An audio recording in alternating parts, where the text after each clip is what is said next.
वनजा राधा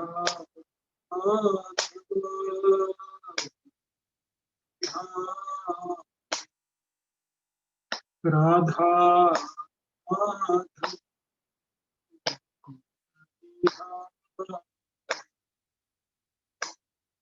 हरे कृष्णा कृष्ण कृष्ण हरे हरे राम हरे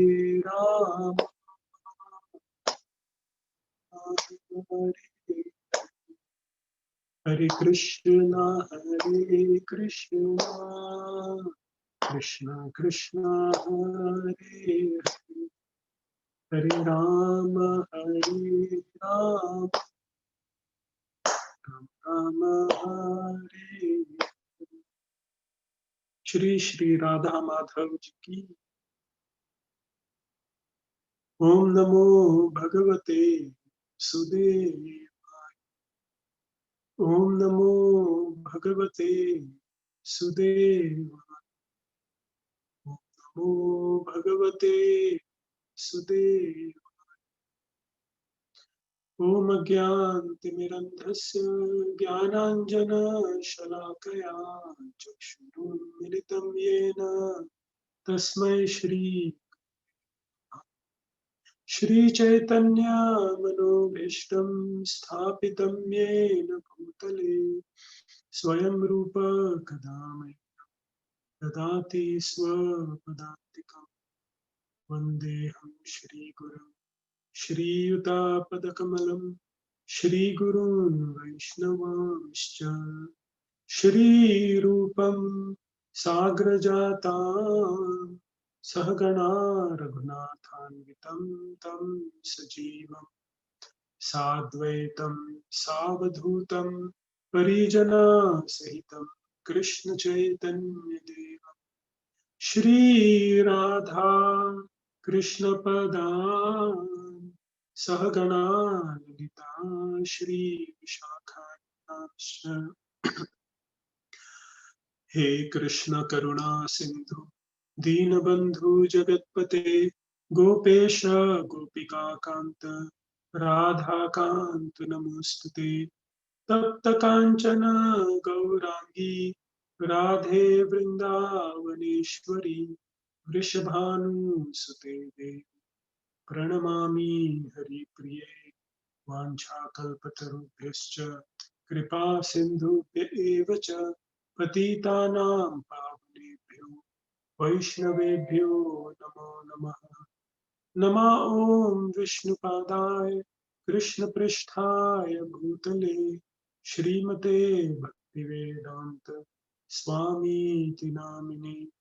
नमस्ते सरस्वती देवे गौरवाणी प्रचारिणे निर्विशेष शून्यवादी पाश्चात्यादेशतारिणे। जय श्री कृष्ण चैतन्य प्रभु नित्यानंद श्री अद्वैत गदाधर श्रीवासादि गौर भक्तवृंद। हरे कृष्णा कृष्ण कृष्ण हरे हरे हरे राम राम राम हरे Krishna. So I actually feel very sad coming on Zoom classes. It's nothing like going actually to the temple and seeing all the devotees. Uh, and of course, there is no prasadam online, so that is a problem as well. So, in this 12 Mahajana series, today we will be discussing one of the Mahajans, Svayambhuva Manu. So, Svayambhuva Manu is mentioned in different scriptures, different Puranas, definitely in Srimad Bhagavatam as well. And there are various pastimes related to this great personality. Now, before Gaur Nataraj Prabhu asked me to speak on the instructions and various pastimes of Svayambhuva Manu, I had I must admit, I had not actually paid much attention to this personality. But I'm really thankful to God Nataraj Prabhu that for the last few days, I've been, daily trying to read something about Svayambhuva Manu. And I'm really thankful that I've come to some appreciation of this great Vaishnava. So, Svayambhuva Manu, I will only take topics from Srimad Bhagavatam. Svayambhuva Manu is mentioned firstly in the talks between Vidur and Maitreya Rishi in Srimad Bhagavatam, Canto 3, Chapter 20. So let's understand who is Swayambhuva Manu. So in Canto 3, Chapter 20, first text, it is said, Shri Shaunaka Uvacha Mahim Pratishthamadasya Saute Swayambhuvo Manu Kanyanvatishtadvarani Marya Margaya Varajanmanam. Shri Shaunak inquired, O Sut Goswami, after the earth was again situated in its orbit, what did Swayambhuv Manu do to show the path of liberation to persons who were to take birth later on? So in chapter 19, Swayambhuv Manu has, Suta Goswami has described Sut Goswami is narrating this to Shaunak Rishi, and Maitreya Rishi is describing to Vidur the killing of the demon Hiranyaksha.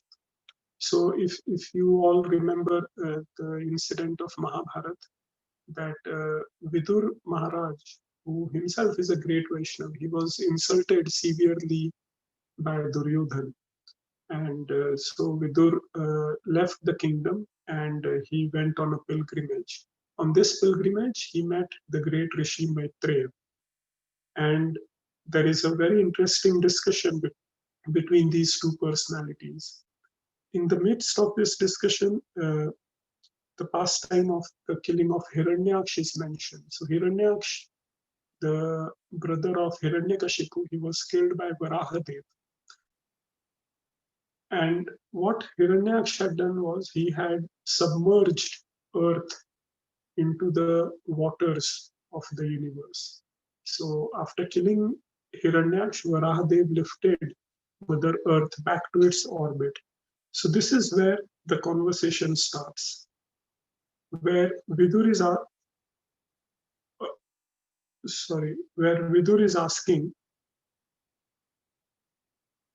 that, O Sut Goswami, after the earth was again situated in its orbit by Varahadev after killing Hiranyaksha, what did Swayambhuv Manu do to show the path of liberation to persons who were to take birth later on?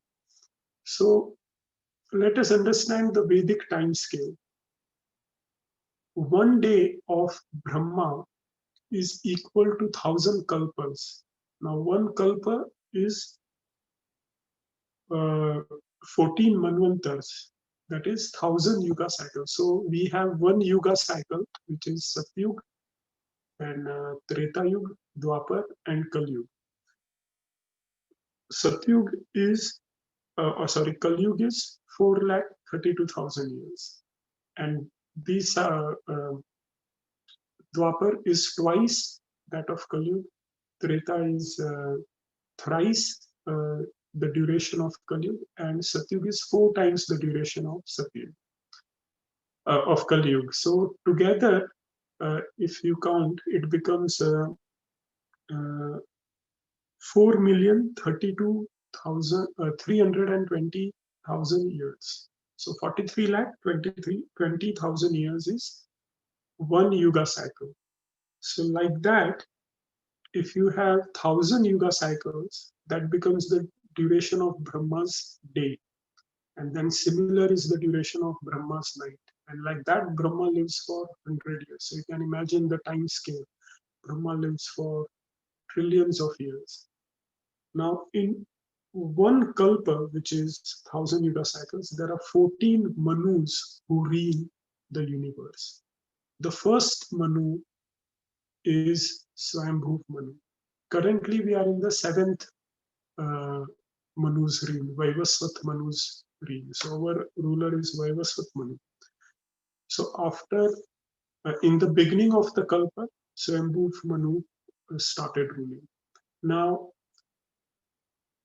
just before the Kalpa begins, there is devastation where everything gets submerged into the water.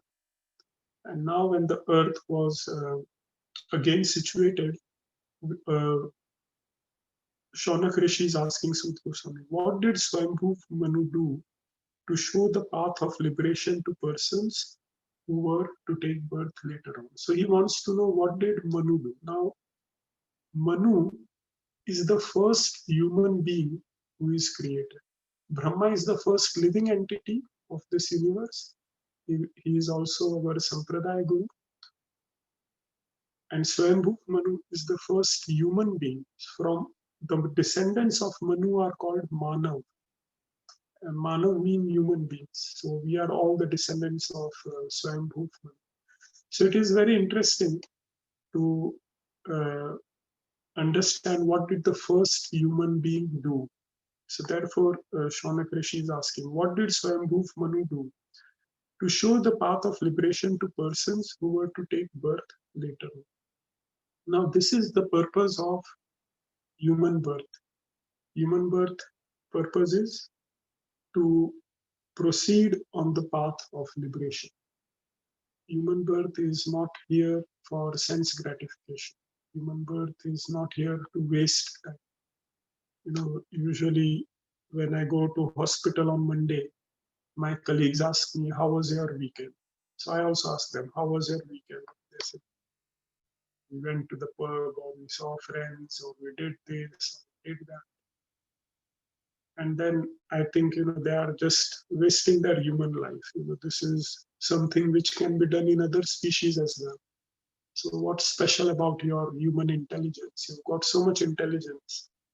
All you have done over the weekend is drowned it in food or alcohol or other sensual pursuits. So that's not the purpose of human life. Of all the species of life, it's only in the human life that we can actually go back to God.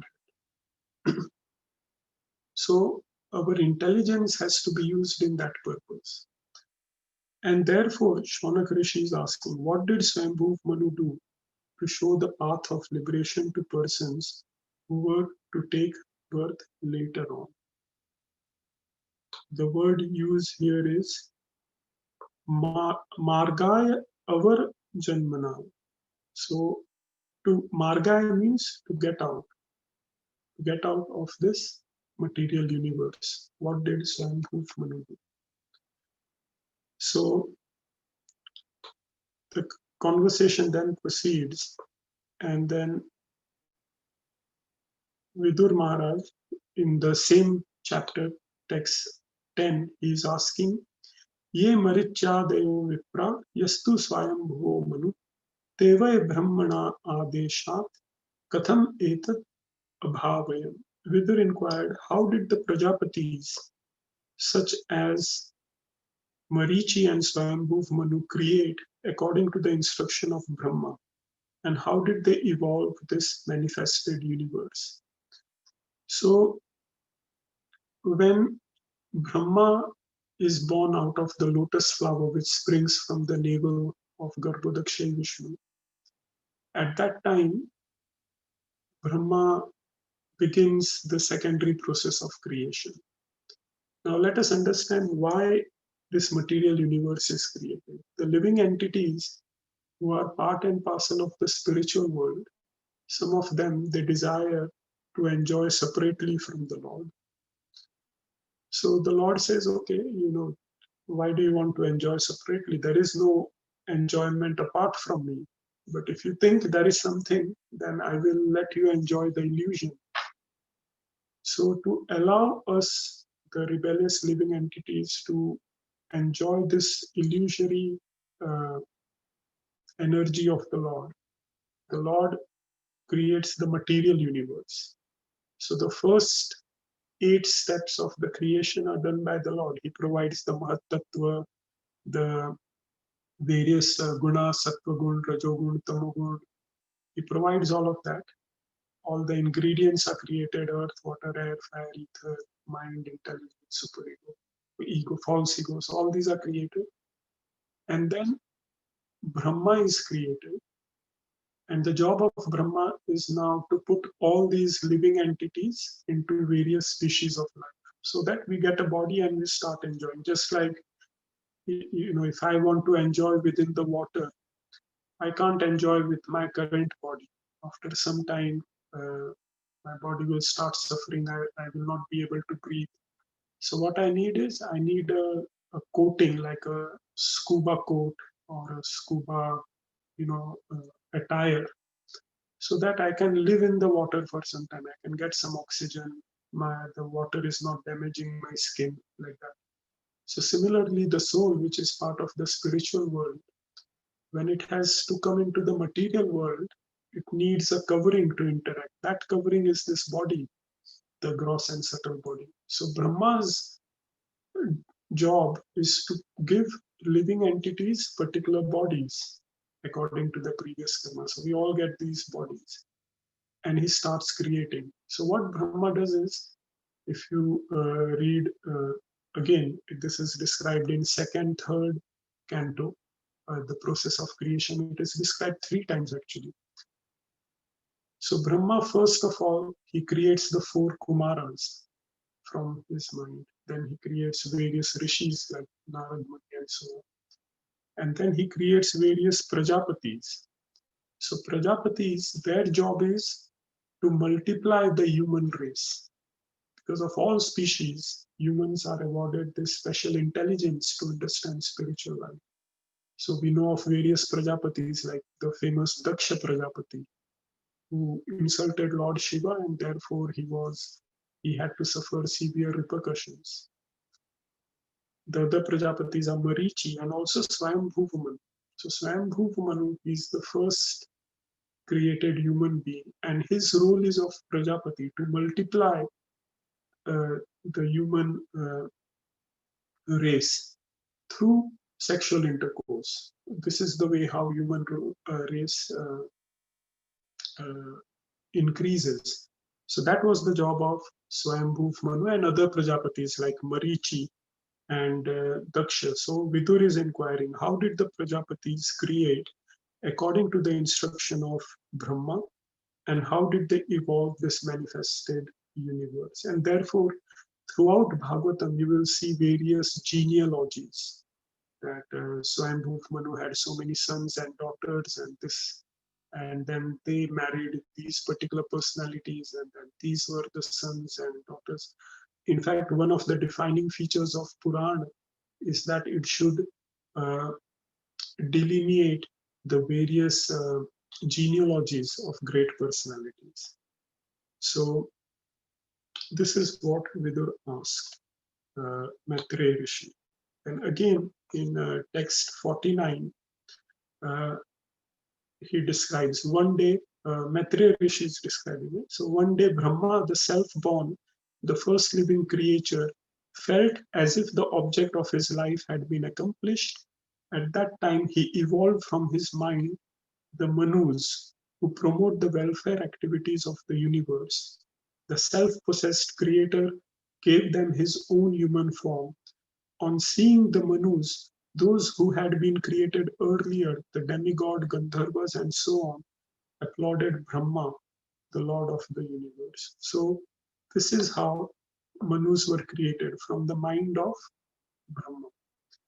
And seeing the human creation, everyone who was created before, all the demigods, Narad Muni, the 4 Kumaras, Lord Shiva, everyone, they started applauding that. This particular species will have all the suitable intelligence to go back to Godhead. So this is how Swayambhuva Manu appeared as the first human being of this particular kalpa. Uh, and he was the first Manu of this kalpa as well. So he was the first human king of this creation, of this particular kalpa. Okay, so uh,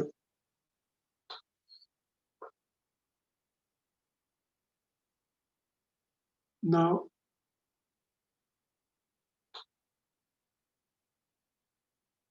in the next chapter, Canto 3 of Srimad Bhagavatam, chapter 21, there is a conversation between Svayambhuva Manu and Kardama Rishi. So in text 1 and 2, Vidura describes. So Vidur says, the line of Swayambhuv Manu was most esteemed. O worshipful sage, I beg you, give me an account of this race, whose progeny multiplied through sexual intercourse. The two great sons of Swayambhuv Manu, Priyavrat and Uttanapad, ruled the world, consisting of 7 islands, just according to religious principles. O holy Brahman, text 3. O sinless one, you have spoken of his daughter known by the name Devahuti as the wife of the sage Kardam, the lord of created beings. How many offspring did that great yogi beget through the princess, who was endowed with eightfold perfection in the yoga principles? Oh, pray, tell me this, for I am eager to hear it.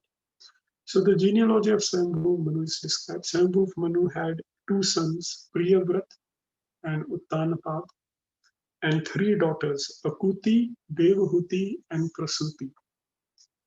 Now, just try to understand. In this line of Svayambhuva Manu, the Lord himself appeared. The son of Devahuti was Kapila Bhagavan. The son of Prasuti was Yagya. Uttanpad's son was Dhruv Maharaj. And Priyavrat himself was a great devotee of the Lord. So, from this we can understand that when the human race was created, they were all devotees of the Lord to begin with. You know, many people, they talk about purity of the human race. The purity of the human race is not purity of bloodline. The purity of human race is the purity of the purpose of human life. And in the beginning, we can see that the human race was pure. They were all engaged in devotional service to the Lord.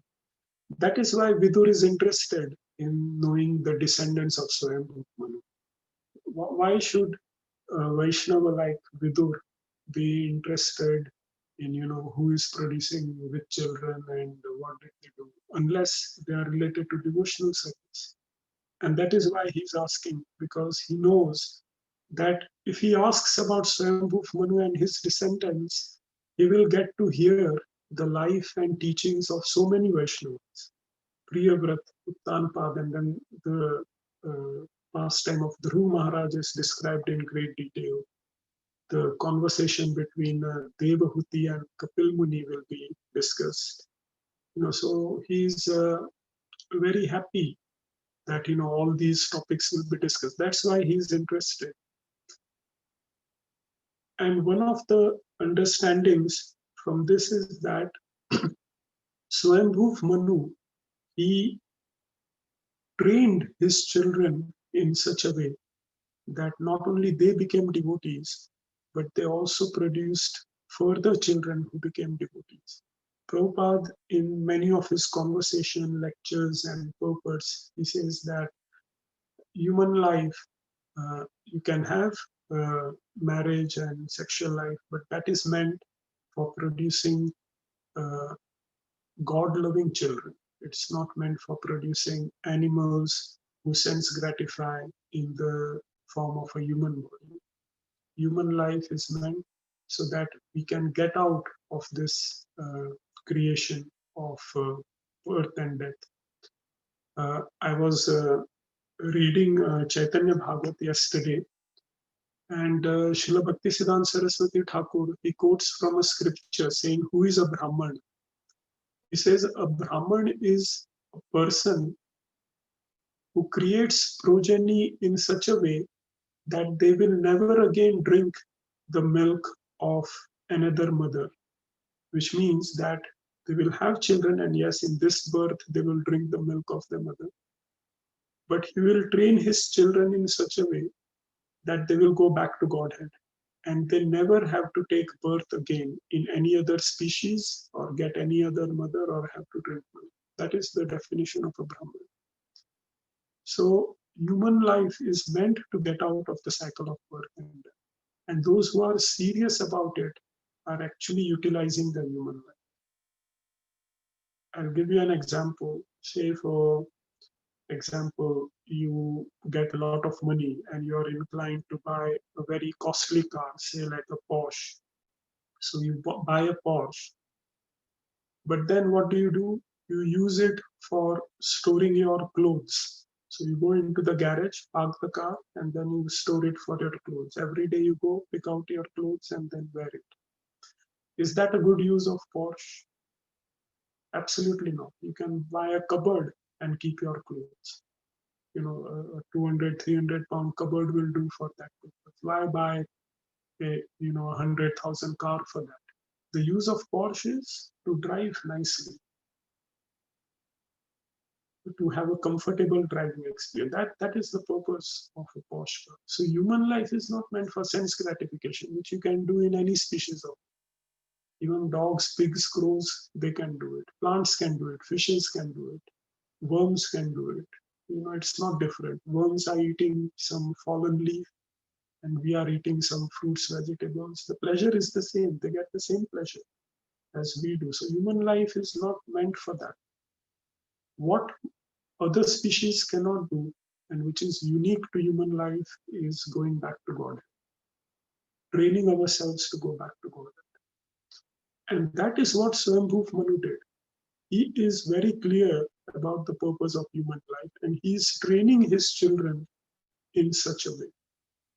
We will go further into this, and I will give you how he is training his children. So we have heard that he had 2 sons and 3 daughters. One of the daughters is Devahuti. Now, Devahuti, it is described that, of course, Svayambhuva Manu was a king, so she was a princess and she had all the comforts of a princess. In fact, she was so beautiful, it is described that one day she was playing with a ball on the terrace of the palace. And a demigod was flying in the aeroplane. And as soon as he saw Devahuti, he was so struck by her beauty that he fell from the aeroplane. He fell on the earth. She was so beautiful, treated like a princess.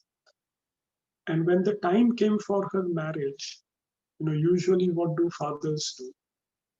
At least I'll tell you nowadays how it works. I'm sure this won't come as a surprise to you. They want certain characteristics in their son-in-law. So they want that the son-in-law should be very beautiful, he should be very wealthy, he should be very educated, he should come from a nice family, he should be having certain qualities like honesty, tolerance, good humor. Uh, sometimes my colleagues, they discuss what kind of partner they want. And most of the women say, oh, he should be funny. So I think in my mind, do they want a clown or a joker? But those are the qualities that people look for. And I've discussed this with many of my devotee friends who are about to get married. And they say that some of the proposals get rejected because when the girl's father knows, oh, he goes to the temple and he's a Hare Krishna person, and they say, nahi, he's too much into devotion. It's not suitable for our daughter. And they reject the proposal on that ground. But what did Svayambhuva Manu do? Because he is very clear about the goal of human life. He wants his daughter to be married to a devotee of the Lord. So he gets her married to Kardama Muni. So he goes with his wife Shatarupa. This is described in the same chapter, chapter 21 of third canto. He goes with his wife to the ashram of Kardam Muni and very respectfully says that, will you accept the hand of my daughter in marriage? And Kardama Muni, who was also meditating upon Lord Vishnu previously, and Lord Vishnu had said that, tomorrow this great king will come and please marry this daughter. So this marriage proposal was arranged by the Lord. So Svayambhuva Manu got his daughter Devhuti married to Kardama Rishi. Now, as soon as they got married, what did they do? People generally go for honeymoon. But Kardam Muni, as soon as they got married, he went into worshipping the Supreme Lord in meditation. And that went on for a long time. So much so that he forgot that he had got married. What did Devhuti do? She did not come to her father and say, married me to this devotee of the Lord, and he is in meditation, he is not even speaking to me, and he's sitting with his eyes closed. She did not create a fuss. Again, why? Because she has been trained by Svayambhuva Manu about the goal of life. So she understands that my husband is engaging in devotional service. So she serves the husband, even though the husband doesn't know that she's around. So daily she is, picking up flowers, fruit, serving the husband, taking care of the ashram. And after some time, she becomes weak and emaciated. All the beauty disappears. Her hair becomes matted. I know women are very conscious of their hair. So her hair became matted. No problem. She continued with the service. After some time, after a long time actually, Kardam Muni opened her eyes and he could not recognize this woman. He said, oh, gosh, what has happened to you? But because he was a great devotee of the Lord, a devotee of the Lord has all the mystic powers under him. And please try to understand this. We don't have to do anything to create powers for ourselves. A devotee has all the powers. And I've seen this in my own personal life. I will give you a very small example for this. This particular devotee was traveling in an aeroplane and he was chanting. And there was a lady sitting next to him in the economy class. So this lady, after a few minutes, she said, are you going to do this for the whole flight? Why don't you sleep? So this devotee looked at the lady, and straight away this lady fell asleep. And she slept for the whole flight duration. And this devotee could chant happily. So, because a devotee is engaged in serving the Lord creates all the facilities around him which are needed to progress in devotional service. I've seen many devotees, it appears sometimes that they are struggling in their personal lives. But when I've spoken to such devotees with great detail and with a lot of confidence, I've understood from their circumstances that this is what they needed to progress in their devotional life. Krishna is actually arranging everything so that they progress in their devotional life. And if such a devotee is falling short of any material considerations, somehow or other, Krishna arranges that those material considerations are taken care of. So devotee does not have to struggle separately to get any powers or get his needs met. Krishna is always keeping such a devotee under his protection. So Kardam Muni, when he saw that, oh, Devhuti had really suffered all these days and she yet continued serving me without any complaint, with great devotion, what he does then? He gives her the best of honeymoon. He creates a whole city on an aeroplane with all the facilities. And for a long time, he's taking her throughout different universes, showing her places, and they enjoy. And Devhuti is completely happy with what facilities have been created. And then Dehuti gives birth to Kapila Bhagavan, who is an incarnation of the Supreme. So we can see here that apparently Svayambhuva Manu has selected a husband who lives in a forest, in an ashram, no beautiful place. He himself has very little clothing to wear. He is a poor person by material standards. He does not take care of his daughter in the first period of the marriage. His daughter becomes emaciated, weak. But Swayambhuva Manu, he knows that, my daughter, she will achieve the goal of her life through this personality. And so Devhuti, yes, she has a period in the beginning where it looks like, she's not getting anything, but then Kardam Muni fulfills all her material desire, and then she's blessed with a son who is the supreme personality of God. And then at the end of her life, she goes back to God. So who would, who could get a better son-in-law than Swayambhuva Manu? Who could get a better husband than Devhuti? So from this incident, we can understand that, as a psychiatrist, I like to understand what is the thinking process of a person. That defines a person, how he thinks. So Swayambhuva Manu, his thought process is how to go back to God, how to get my children back to God. And he's a Prajapati, he will create a lineage of millions of human descendants. So how do all my descendants go back to God? That is how a devotee thinks. Devotee thinks, how do I go back to Godhead? And how do people around me, they go back to Godhead? They go back to Krishna from where they have come.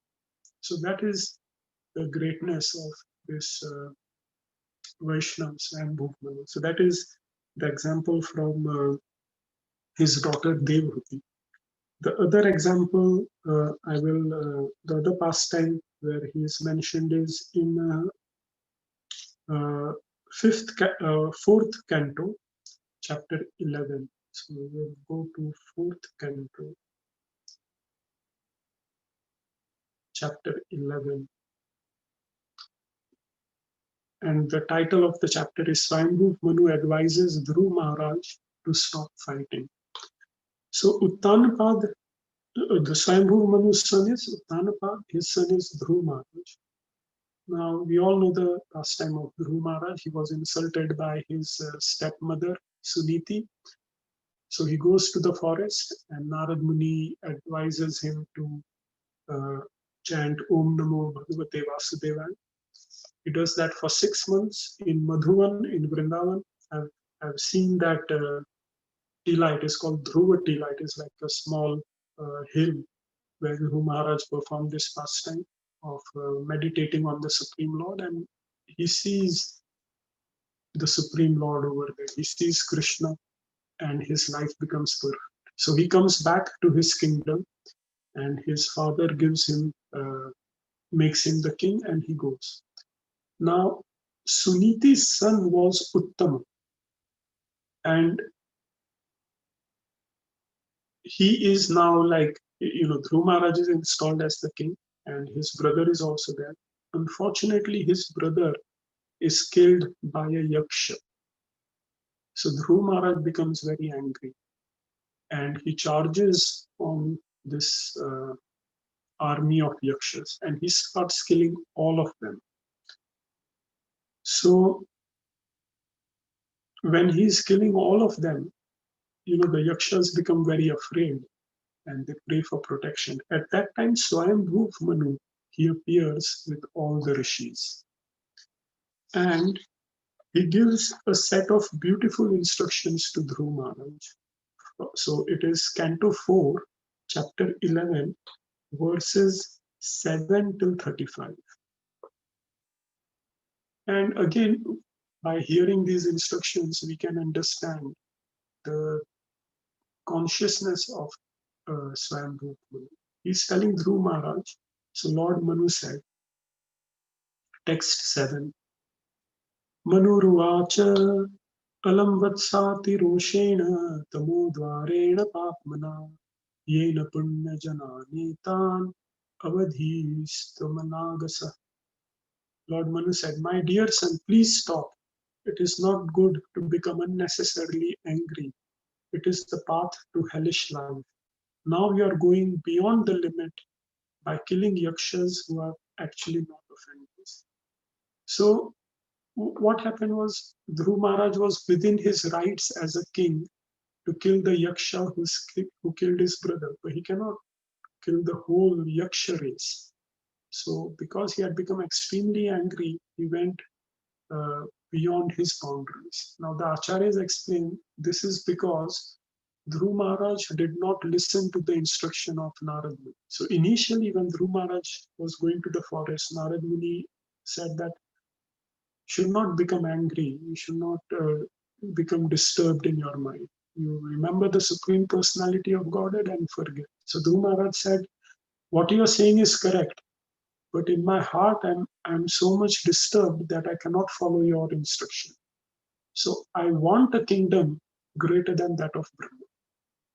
So please help me in that regard, or let me go on my path. So he's not fully accepted the instruction of Narad. And then Narad Muni says, okay, if you want a kingdom greater than that of Brahma, then you have to worship Lord Vishnu, and this is the mantra. So he then follows that instruction. But in the beginning, he shows reluctance to forgive and be compassionate. So some of the acharyas, they explain that this is the reason why Dhruv Maharaj lost control uh, in this incident. So here, Svayambhuva Manu is saying that alam vatsa ati roshena. So Prabhupada writes in the purport, in this verse, the word ati roshena means with unnecessary anger. When Dhruv Maharaj went beyond the limits of his necessary anger, his grandfather Svayambhuva Manu immediately came to protect him from further sinful action. So this is what Svayambhuva Manu, this is the purpose why he came. He did not want his grandson to engage in further sinful actions. So he wants to stop any further sins. And again, in human life, this is our purpose, that yes, we are under the influence of Sattva, Raja, and Tamogun, and the lower modes, Rajogun and Tamogun, they will impel us to do some sinful activities. But we should try to control these urges. And one of the ways we can control is by having guidance of a senior devotee, like Svayambhuva Manu. As soon as Svayambhuva Manu saw that my grandson is doing something unnecessary, immediately came to protect him. So similarly, we should have around us some senior personalities who are there to stop us from doing sinful actions. So he immediately came to protect him from further sinful reaction. From this, we can understand that killing is not bad, but when killing is done unnecessarily or when an offenseless person is killed, such killing opens the path to hell. Dhruv Maharaj was saved from such sinful action because he was a great devotee. So again, Dhruv Maharaj himself is a devotee, Svayambhuva Manu is a Mahajan.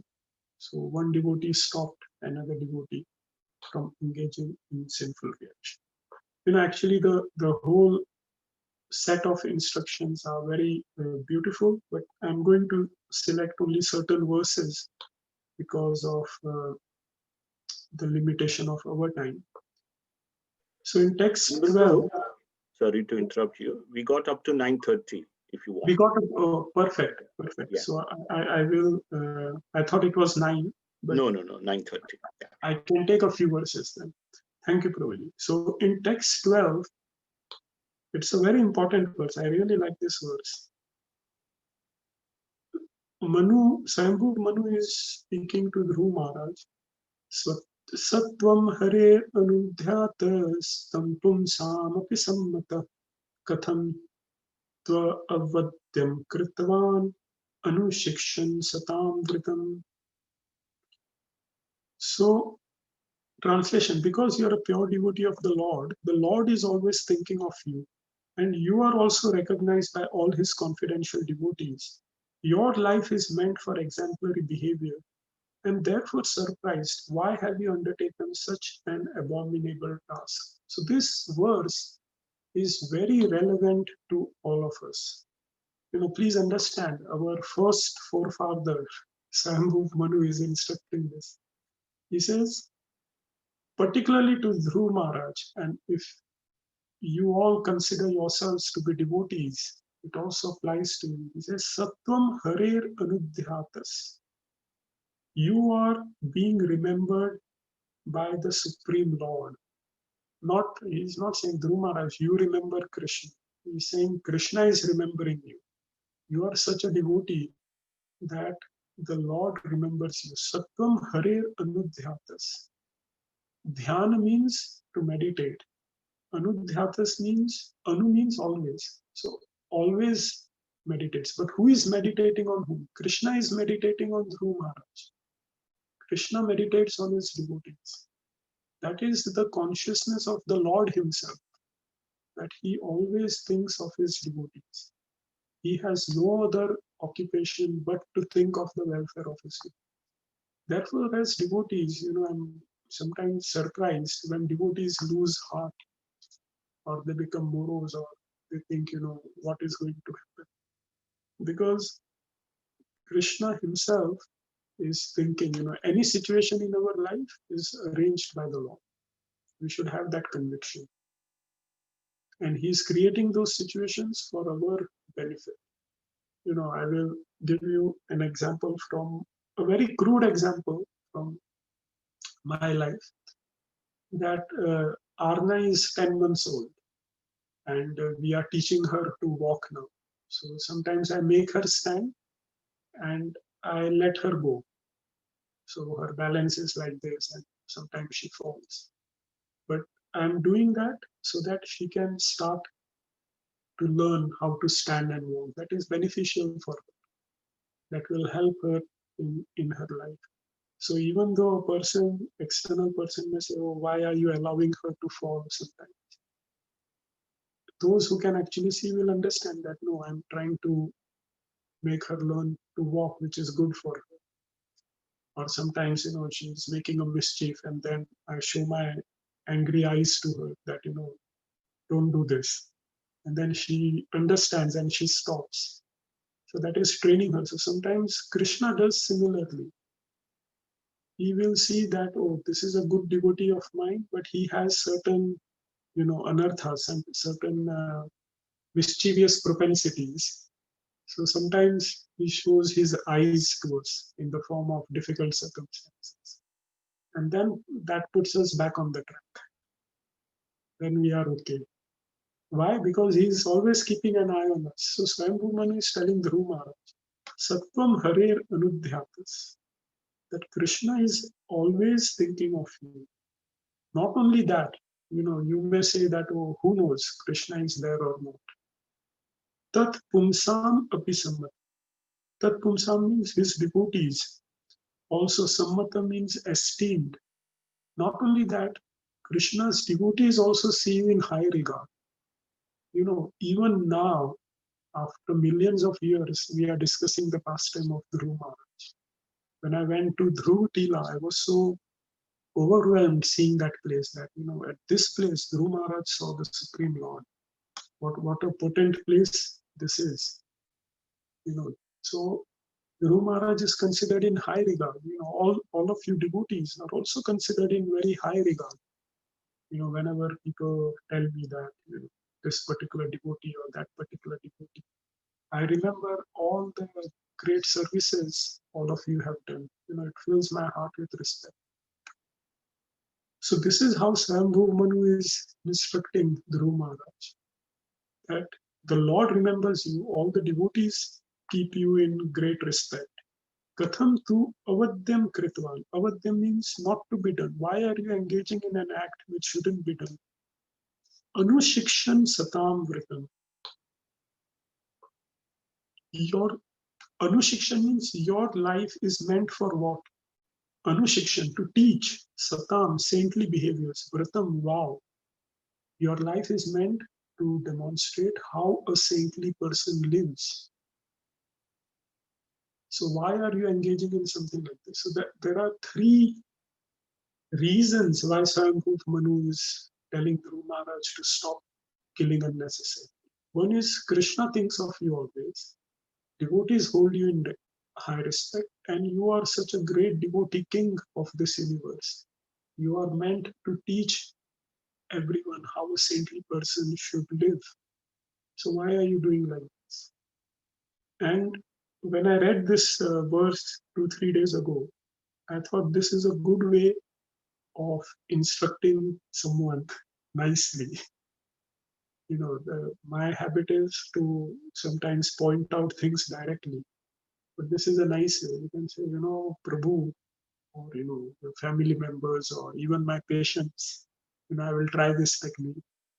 That, my dear sir, you are a great personality. Others will learn from you. People hold you in high respect. Even the Lord thinks of you. So why do you want to engage in such an act? It does not befit you. Sometimes my mother scolds me. You know, uh, Say for example, I've done something, and so she will scold me. She say, "Oh, you chant Hare Krishna. You are such a good doctor. Everyone respects you. So why are you doing like this? Why do you become angry? Or why do you shout?" She tells me now. So that puts our consciousness on track. That yes, I have fallen into tamogul because of my nature, inherent nature. But I'm an aspirant. People look upon me. People expect me to behave as a devotee. So I should behave accordingly. So I thought this verse was an excellent way of instructing all the devotees to behave exemplarily. We can make mistakes because of our bodily condition, but we should immediately stop doing that. Then text 13. Titikshaya karunaya maitrya cha khila jantushu samatvena cha sarvatma bhagavan samprasidati. The Lord is very satisfied with his devotee when the devotee greets other people with tolerance, mercy, friendship, and equality. Bhagavan samprasidati. Samprasidati means happy, samprasidati means completely happy. So when is the Lord happy with us? When we treat others, samatvena cha sarvatma, chakhila jantushu. So akhila jantushu. Akhila means all, jantushu means living entities. When we treat all the living entities with four qualities. What are those qualities? Titikshaya, karunaya, maitra, samatvena. Tolerance, mercy, friendship, and equality. When we treat everyone, whether he's a friend or enemy, sometimes people say, oh, this person did some bad to me, or my patients say that, someone said this to me some time ago, or someone did like this, and they are still angry about it. That is called in psychiatry victim mode. You're always in the mode of a victim. You want revenge, and you want that, why did this happen to me? That is just a symptom of false ego. That, I'm so special that nothing should happen to me. So, Prabhus, this is material world. It is meant for things going wrong. If you enter into water, you cannot say that, why is the water making me wet? This world, Krishna, the creator, is saying, Dukkhalayam Ashashvatam. This place is Dukkha Alaya, place of misery, and Ashashvatam. It is temporary place. So we will be dealing with circumstances which are painful. We will meet people who are temporary. So that is the nature. We cannot complain about it. The way to deal with that is with these qualities: tolerance, mercy, friendship, and equality. You are as imperfect as I am. And I am also as imperfect as you are. So let us have some tolerance, some friendship, some equality, some mercy, like that. We are all patients in this hospital. You are also suffering, I am also suffering, you are also taking treatment, I am also taking treatment. So let us treat each other with tolerance, mercy, friendship, and equality. And then the Lord is very happy. So we should treat everyone, not just our family, friends, devotees, but all living entities with these qualities. And then uh, Krishna is happy. So Prabhupada writes in the purport, sometimes devotees are ill-treated by envious persons. It is advised that an advanced devotee should be tolerant. He should show complete mercy to persons who are ignorant or innocent. A preacher devotee is meant to show mercy to innocent persons whom he can elevate to devotional service.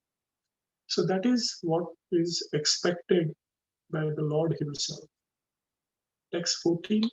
Samprasanne Bhagavati Purusha Prakriter Guna Vimukto Jiva Nirmukto Brahma Nirvanam Richati. One who actually satisfies the Supreme Personality of Godhead during one's lifetime becomes liberated from the gross and subtle material conditions. Thus, being freed from all material modes of nature, he achieves unlimited spiritual bliss. So, by doing what is mentioned in text 12 and 13, by being tolerant, merciful, by considering our own position, by behaving exemplarily, the Lord is satisfied. And when the Lord is happy, then even during one's lifetime, Jiva Nirmukta, in this lifetime itself, we can become liberated and achieve unlimited spiritual bliss, which is the goal of human life. So that is how Svayambhuva Manu instructs Dhruv Maharaj. He further on instructs, so I will read text 27, again a beautiful verse. Svayambhuva Manu is telling Dhruv Maharaj, Tameva mrityam amritam, sorry, Tameva mrityam amritam tat devam sarvatmanopehi jagat paranam. Yasmai balim vishvasrijo haranti gapo yatha vaina sidamayantrita. My dear boy Dhruv, please surrender unto the Supreme Personality of Godhead, who is the ultimate goal of the progress of the world. Everyone, including the demigods headed by Lord Brahma, is working under his control, just as a bull, prompted by a rope in its nose, is controlled by its owner. So, in villages, they put a rope in the nose of a bull, and that's how they use the bull for plowing. Similarly, the Lord, by using the three gunas, sattva gun, rajogun, and tamogun. Guna also means rope. He is controlling everyone, right from Brahma down to the ant. Everyone is working under the Supreme Lord's control. So don't think that someone is causing us suffering. Living entities cannot cause us suffering. In the ultimate causation, Govindam Adi Purusham Sarva Karana Karana. Ultimately, it is Govinda who is the cause of all causes. So if Govinda does not want us to suffer, we will not suffer. If he wants us to suffer, we will suffer. So we should not think, oh, this person is the cause of my suffering, or this situation is the cause of my suffering. We should transcend that and think that no, the Lord is behind us. In my daily life, sometimes I get very disturbed because of what is happening. But what I try to do is in the night time before sleeping, I try to get this perspective right. That, okay, this person may have said something or this person may have done something. But these are only agents of Lord Krishna. These are only the desires of the Lord. And I have to learn my lessons. So that is how we should think, try to put things in the right perspective. And what is the goal of life? What is the ultimate goal of the life? Jagat Parayanam, Jagat of the world, Parayanam, ultimate goal. So what does the first human being, our first forefather, declares to be the goal of life? What is Svayambhuva Manu saying? What is the goal of the life? Daivam Sarvatmana Upehi. Daivam, Supreme Lord, Sarvatmana in all respects, Upehi, surrender. My dear boy Dhruv, please surrender unto the Supreme Personality of God. This is the goal of life. By giving up our false ego and taking shelter of the Supreme Lord, we can accomplish the goal of life. It's very beautiful instruction in this verse. I will also read text 35, same chapter, 4:11:35.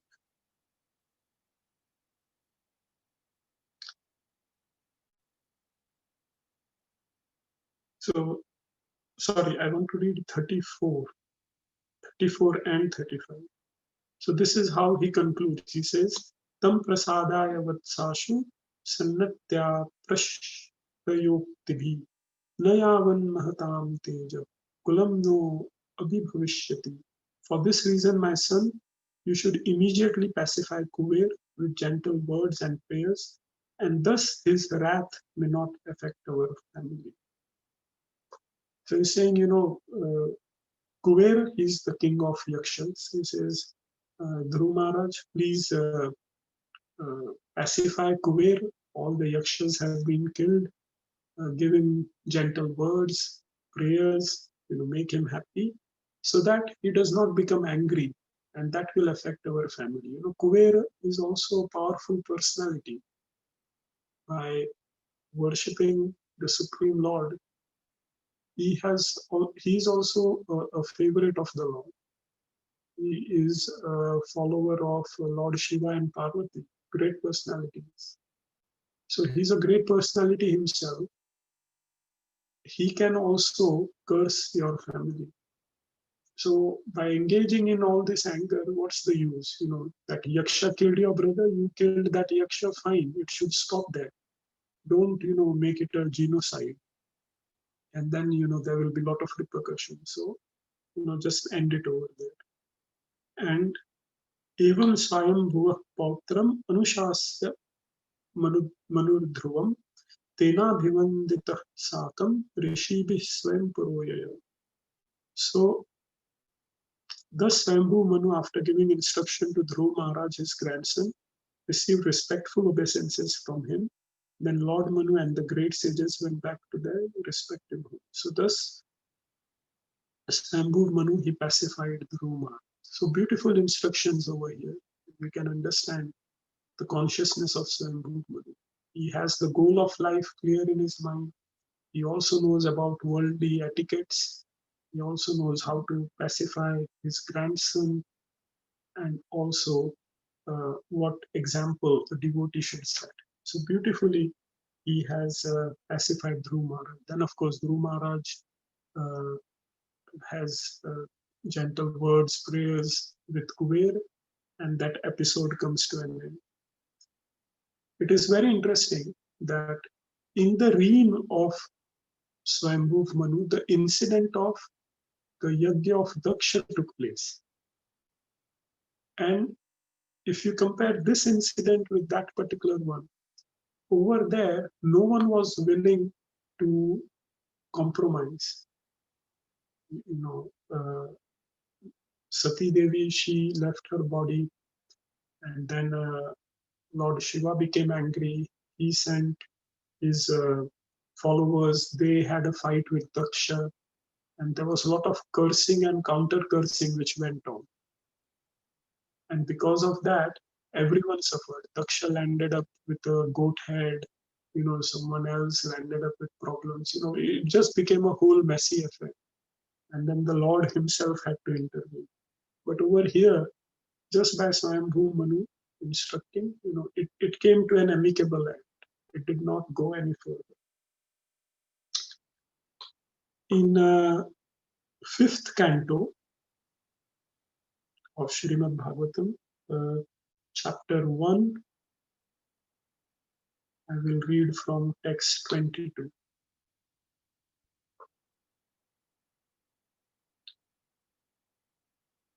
And there is a very beautiful purport over here by Prabhupada. So Svayambhuva Manu had two sons, Uttanpad, and Uttanpad's son was Dhruv Maharaj, which we have discussed. The other son is King Priyavrat. And we will discuss the pastime of King Priyavrat as well, just to understand, how a great devotee family this is. So take Srimad Bhagavatam 5.1.22. Manurapi parenevam prati sandhita manurata surashirvarana varanumatenatmajam akhiladhara mandala sthiti guptaya आस्थाप्य स्वयंमति विषम विषय विष jalashaya upararama. Svayambhuva Manu, with the assistance of Lord Brahma, thus fulfilled his desires. With the permission of the great sage Narad, he delivered to his son the governmental responsibility for maintaining and protecting all the planets of the universe. He thus achieved relief from the most dangerous poisonous ocean of material desire. So the pastime is that King Priyavrat is the eldest son of Svayambhuva Manu. So Svayambhuva Manu, he told Priyavrat that, now you take care of the kingdom. But Narad Muni intervened and he told Priyavrat that the goal of life is to worship the Supreme Lord. Don't get entangled in all of this. So King Priyavrat was not ready to take the kingdom. He wanted to engage in devotional service. So Narad Muni, Brahmaji came. Brahma, the father of Svayambhuva Manu, and the grandfather of Priyavrat. And he intervened and he told Priyavrat that no, you have to continue with this duty. So we can see that. And so when Priyavrat agreed, Svayambhuva Manu felt relieved. So Prabhupada writes an interesting purport, second paragraph. Another significant statement is that Svayambhuva Manu took great satisfaction from abnegating the responsibility for ruling all the planetary systems of the universe. At present, politicians are very eager to take charge of the government, and they engage their men in canvassing from door to door to get votes to win the post of president or a similar exalted office. On the contrary, however, herein we find that King Priyavrat had to be persuaded by Lord Brahma to accept the post of emperor of the entire universe. Similarly, his father Svayambhuva Manu felt relieved to entrust the universal government to Priyavrat. Thus, it is evident that the kings and executives head of government in Vedic age never accepted their positions for sense enjoyment. Such exalted kings, who were known as Raja Rishis, ruled only to maintain and protect the kingdom for the welfare of the citizens. The history of Priyavrat and Svayambhuva Manu describes how exemplary, responsible monarchs performed the duties of government with disinterest, keeping themselves always aloof from the contamination of material attachment. So this is interesting. Nowadays, people fight for small positions. They want to be the ward manager or the CEO of a business, and right up to governments. Everyone wants to achieve a post and not leave it. Why? Because they think by getting power, they will have better sense gratification. It will satisfy their ego in some ways. But when the human race was pure, as I mentioned in the beginning, by pure I mean pure in the purpose of their lives, they were not at all attached to great positions. Svayambhuva Manu is the ruler of the entire material creation. And he does not want to be king. He is telling his son, no, you become the king, you become the king. And Priyavrat himself, he's, like father, like son. He is also a great devotee. He also does not want to become a king. He's saying, this is a simple headache for me. Why should I engage in this? This is not the goal of life. And then, the grandfather Brahma has to come and he has to say, no, you fulfill the duty of your material dharma. You become the king and you relieve Svayambhuva Manu. And Svayambhuva Manu thus achieved relief from the most dangerous poisonous ocean of material desires.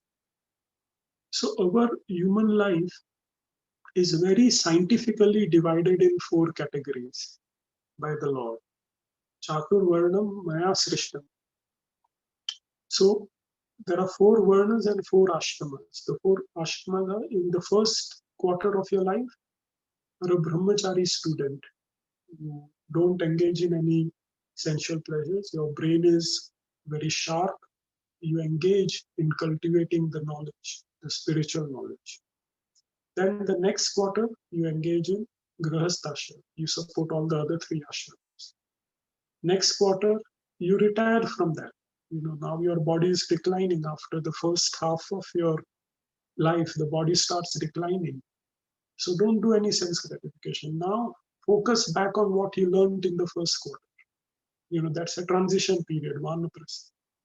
The last quarter, become renounced, go back to God. Very scientifically, you are given an opportunity to do everything at the right time. You're not missing out on anything. So here, Svayambhuva Manu, he says, now is the time to retire and focus exclusively on spiritual life. Go back home, back to God. So in this way, we can see, from the incident of marrying Devhuti, from the instructions to Dhruv Maharaj, from relieving his material duties to Priyavrat, and from the examples of his own sons, we can understand how great this family is. And being descendants of that same human race, it is now our duty to imbibe those qualities. Prabhupada has made it very simple. He says, you chant 16 rounds, follow 4 regulative principles. By following 4 regulative principles, we don't engage in any sinful activities. By chanting the Hare Krishna Mahamantra, we engage in service of the Lord. We actually associate with the Lord, some dedicated one-to-one time. And the rest of your life, you may have some material duties, do them, try to engage in some devotional service, associate with devotees, take prasadam, read some books. That's it, we don't have to do anything else. A very simple formula. And we can go back home, back to God. Even in Kali Yuga, even in the worst of ages, we can achieve the highest of perfection. So this is where I would like to complete the pastime of Svayambhuva Manu, which is described in Srimad Bhagavatam. The Gaurnatraj Prabhu also said that if I could say something on the Mahajana verse, so Yamraj, who himself is a Mahajan, he's speaking in Srimad Bhagavatam, Canto 6, Chapter 3, verse 20 and 21. Really beautiful words where the 12 Mahajans are enlisted. Svayambhu Narada Shambhu Kumara Kapilo Manu Prahlado Janako Bhishmo Balir Vayasakir Vayam Dvadashayate Vijanimo Dharmam Bhagavatam Guyam Vishuddham Durbodham Yam Gyatva Amritam. So there are 12 great personalities. Who are they? Brahma, Bhagwan Narad, Lord Shiva, 4 Kumaras, Lord Kapil, son of Devhuti, Svayambhuva Manu, Prahlad, Janak Maharaj, grandfather Bhishma, Bali Maharaj, Shukdev Goswami, and Vayam, I, Yamraj. We, all these 12, know the real religious principle. And he's telling to Yamdutas, my dear servants, this transcendental religious principle, which is known as Bhagavad Dharma or surrender unto the Supreme Lord and love for Him, is uncontaminated by the material modes of nature. It is very confidential and difficult for ordinary human beings to understand. But if by chance one fortunately understands it, he is immediately liberated and thus he returns home back to God. So these are the 12 professors of devotional service. If you want to learn anything, you need help of teachers. So by looking at the examples and teachings of these 12 Mahajans, we can understand what is the goal of life. From the life and example of Svayambhuva Manu, it is very clear. The goal of human life is to surrender and go back home, back to God. So as long as we focus on that, we are fulfilling the purpose of our ego.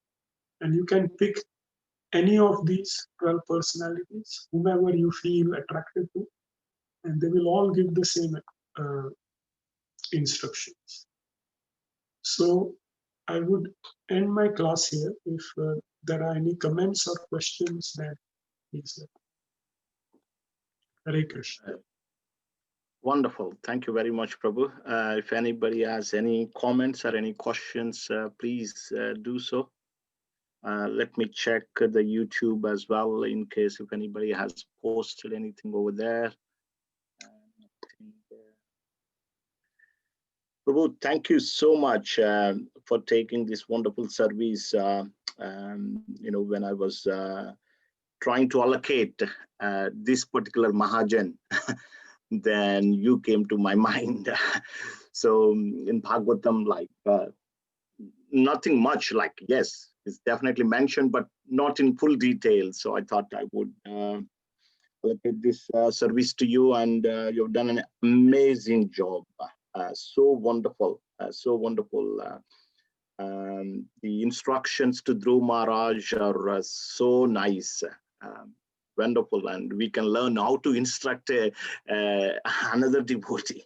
So that's so nice, and the example of how we selected his son-in-law, what characteristics he had seen in Kardama Muni.